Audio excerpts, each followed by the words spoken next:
दोस्तों, क्या direct indirect आपको कभी समझ नहीं आया? क्या आपके टीचर ने आपको मुर्गा बनाया? यदि आपका जवाब हाँ है तो निश्चित रूप से इस सेशन में आपका बहुत बहुत स्वागत है। तो इस वीडियो को देखने के बाद आपका टीचर आपको मुर्गा नहीं बनाएगा, क्योंकि सब कुछ समझ में आ ही जाएगा। तो इस वीडियो में हम लोग क्या पढ़ने वाले हैं कि जो रिपोर्टिंग वर्ब होती है उसका बदलाव किस तरह से होता है, और जो कंजक्शन है वो क्या लगेगा। ये दो चीज़ें हम लोग पढ़ेंगे, ठीक है। अब देखो, जो हम बात कर रहे हैं, दोनों चीज़ें सीखने के लिए हमको इस चीज़ को अच्छे से यहीं पे समझ लेना है। वाक्य हमारा किस तरह का है, यानी कि जो आरएस है, यानी कि रिपोर्टेड जो स्पीच है, उसमें वाक्य हमारा असर्टिव है या इंट्रोगेटिव है या इम्परेटिव है या एक्सक्लामेटरी या फिर ऑप्टेटिव है। 5 तरह के वाक्य आपको मिलते हैं, इनके अलावा और वाक्य आपको उसमें देखने के लिए नहीं मिलेंगे। तो निश्चित रूप से अगर ये आप समझ गए तो आप दोनों चीज़ें समझ जाएंगे कि आरबी को आप किस तरह से बदलेंगे, ठीक है, और जो कंजक्शन है वो क्या लगेगा। चलिए हम लोग अब वाक्य के हिसाब से ही सीखते हैं। तो यहाँ देखिए, हमने 2 वाक्य लिए हैं। मैं बोल रहा हूँ ये दोनों वाक्य असर्टिव हैं। तो आप समझें कि असर्टिव कैसे हैं। तो यहाँ देखो, असर्टिव ऐसे वाक्य होते हैं जिसकी सब्जेक्ट से शुरुआत होती है और लास्ट में फुल स्टॉप लगा होता है। तो यहाँ देख रहे हैं, सब्जेक्ट से शुरुआत हो रही है, लास्ट में फुल स्टॉप लगा हुआ है। तो ये दोनों वाक्य हमारे हैं असर्टिव, ठीक है। जब दोनों वाक्य असर्टिव हैं तो देखिएगा, तो जो आरबी है यहाँ पे आपका सेड लगा हुआ है, तो आपका सेड का सेड बना रहेगा, यानी कि ही सेड। सेड इसलिए बना रहेगा क्योंकि आरबी में आपका ऑब्जेक्ट नहीं है। तो यहाँ पे आपको ये चीज़ आपके दिमाग में सेट हो जानी चाहिए कि अगर आरबी में ऑब्जेक्ट नहीं है और ये आपका आरएस वाला पार्ट असर्टिव में है, तो आप सेड को सेड रहने देंगे, से को से रहने देंगे, यानी कि जो भी फॉर्म लगा होगा से का, उसको आप वैसा ही बना रहने देंगे, ठीक है। और कंजक्शन की अगर बात करेंगे तो असर्टिव होने पर हम लोग हमेशा दैट कंजक्शन का प्रयोग करते हैं, ठीक है। और दैट का मतलब होता है कि, तो ये माना जाता है ये जो सब्जेक्ट है इसने किसी विशेष व्यक्ति को सूचना नहीं दी है, जनरली उसने कहा है। तो यहाँ हम लोग मान लेते हैं ही सेड, उसने कहा कि, और इसके बाद में इस वाक्य को कैसे जोड़ेंगे हम लोग अगले वीडियो में सीखेंगे। यहाँ हम लोग केवल 2 चीजें सीख रहे हैं कि आरबी किस तरह से बदलते हैं और आपका कंजक्शन कौन सा लगेगा। दूसरे में आप देखिए, यहाँ पे आपका जो आरबी है उसमें आप एक नई चीज पा रहे हैं, इसमें आपका लगा हुआ है ऑब्जेक्ट, ठीक है। जब ऑब्जेक्ट लगा हुआ हो तो हम लोग क्या कर देते हैं, सेज टू को टेल्स में बदल देंगे, टेल्स में, ठीक है। क्योंकि ऐसा माना जाता है कि जब ये वाक्य हमारा असर्टिव है तो निश्चित रूप से इस सब्जेक्ट ने इस ऑब्जेक्ट को सूचना दी है, ठीक है। तो ऐसी दशा में हम लोग क्या कर देते हैं, ऐसी दशा में हम लोग इसको टेल्स में बदल देते हैं, क्योंकि टेल माने होता है बताना, ठीक है। तो इसने क्या किया है, मी को बताया है या बताता है, तो इसलिए यहाँ आपका हो जाएगा टेल्स, ठीक है। तो यहाँ तो आपका टेल्स हो जाएगा, तो यहाँ पे आप लिख सकते हैं ही टेल्स मी। और जो कंजक्शन लगेगा वो आपका लग जाएगा दैट, क्योंकि इधर वाला जो आरएस है वो हमारा है असर्टिव, ठीक है। तो आपने यहाँ जान लिया, अगर वाक्य असर्टिव है तो निश्चित रूप से दैट कंजक्शन लगाते हैं, और सेड को सेड भी रहने देते हैं अगर ऑब्जेक्ट नहीं है आरबी में, और अगर ऑब्जेक्ट है तो सेड को टोल्ड कर देते हैं, सेज को टेल्स कर देते हैं, ठीक है। अब दूसरे में आपको यहाँ समझना है कि अगर ये जो आरएस है अगर प्रश्नवाचक है, यानी कि इंट्रोगेटिव है, तो निश्चित रूप से ये सेड टू है, इसको हम लोग बदल देंगे आस्क्ड में। किस में बदल देंगे, आस्क्ड में, क्योंकि क्वेश्चन मार्क लगा है, इसका मतलब है इस सब्जेक्ट ने इस ऑब्जेक्ट से कुछ पूछा है। तो पूछना का अंग्रेजी आस्क, तो आस्क का यहाँ जैसे सेड लगा है उसी तरह से आस्क्ड लग गया, ठीक है। और दूसरी बात यहाँ आपको सीखनी है, दूसरी बात आपको ये सीखनी है, अगर यहाँ पे हेल्पिंग वर्ब से शुरुआत है तो यहाँ पे आप क्या लगाएंगे, इफ कंजक्शन लगाएंगे, ठीक है। तो यानी कि यहाँ आप लिख सकते हैं आई आस्क्ड हिम, ठीक है। और इसके बाद में इफ लगाएंगे, इसमें क्या बदलाव होगा अभी हम लोग नहीं जानेंगे, बाद में जानेंगे। दूसरे में समझने का प्रयास कीजिए। ये आपका लगा हुआ है वेयर, आप समझते हैं ये आपका क्वेश्चन वर्ड, और यहाँ आप देख रहे हैं क्वेश्चन मार्क, तो यानी कि ये वाक्य भी हमारा कैसा है, इंट्रोगेटिव है। तो जब इंट्रोगेटिव है निश्चित रूप से इस सेट टू को हम लोग आस्क्ड में ही बदल देंगे। किस में बदल देंगे, आस्क्ड में, ठीक है।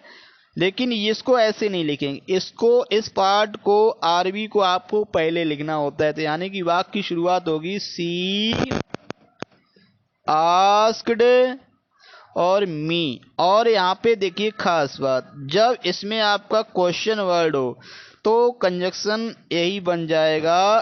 तो ये आपका कंजक्शन हो गया, ठीक है। तो यानी कि इसमें जो कंजक्शन है वो वेयर लगेगा और यहाँ पे आपका आस्क्ड ही होगा, ठीक है। आगे बढ़ते हैं। अब देखो यहाँ पे हम बोल रहे हैं कि ये हैं आपके इम्परेटिव सेंटेंस। तो इम्परेटिव सेंटेंस क्या होते हैं वो आप समझिएगा।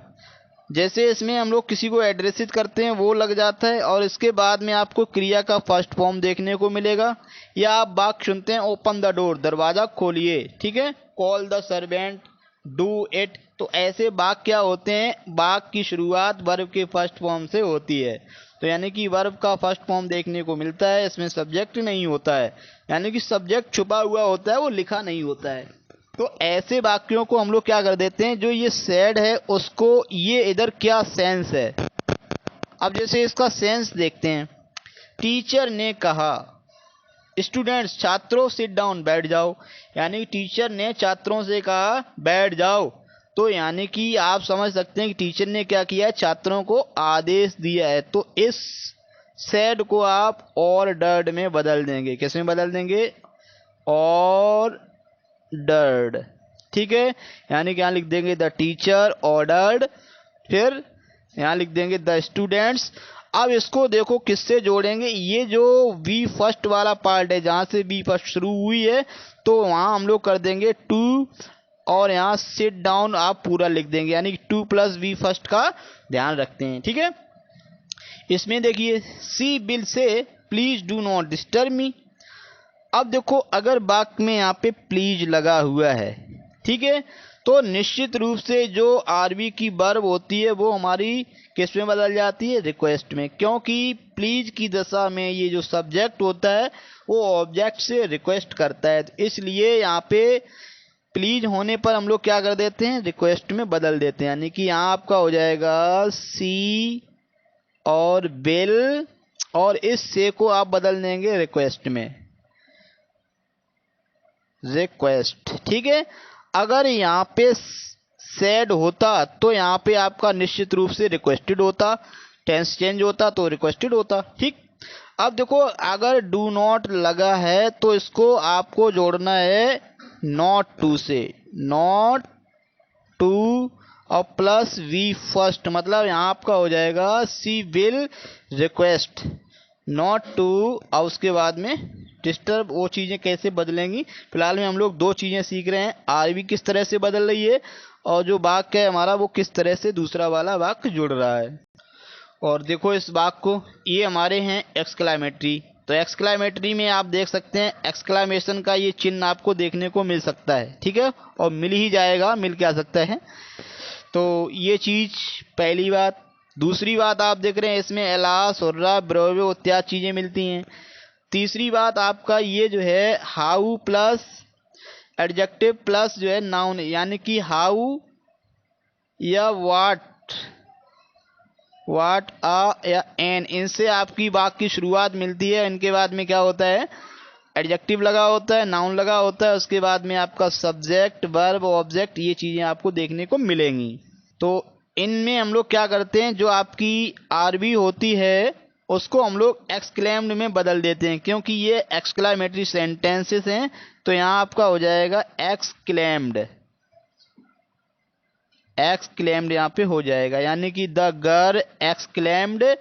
और इसके बाद में ये यहाँ भी आपका लगता है दैट कंजक्शन, ठीक है, तो दैट कंजक्शन इसमें लग जाएगा। यहीं पे आपको एक चीज़ और बताते हैं, अगर एलास लगा है तो निश्चित रूप से हम लोग लगाएंगे एक्सक्लेम्ड विद सोरो। फिलहाल में हम लोग दो चीज़ें सीखेंगे, यहाँ आरबी को एक्सक्लेम्ड में बदल देंगे और यहाँ पे दैट कंजक्शन लगाएंगे।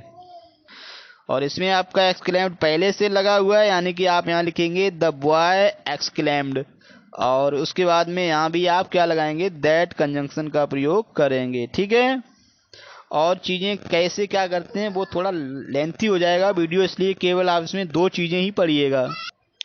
अब देखो कुछ वाक्य ऐसे भी होते हैं, शी सेड टू मी, उसने मुझसे कहा गुड मॉर्निंग, शुभ प्रभात, या happy Holi, happy Diwali, happy new year. ये ऐसे अगर वाक्य मिलते हैं तो इस सेड टू को हमेशा किस में बदल देते हैं, बेस्ड में बदल देते हैं, बेस्ड में। ठीक है, तो यानी कि सी बेस्ड, इसमें कोई भी कंजक्शन नहीं लगाते हैं, सी बेस्ड, और उसके बाद में मी का मी लगा रहेगा, उसके बाद में हम लोग लगा देते हैं आ गुड मॉर्निंग, आ हैप्पी न्यू ईयर, यानी कि ये चीज़ें हम लोग इस तरह से लगा देते हैं। ठीक है, और इसमें देखिए Ram said may God keep you happy, यहाँ देख सकते हैं आप लगाए मे, आप सोच सकते हैं ये हेल्पिंग वर्ब है, लेकिन ये हेल्पिंग वर्ब नहीं है।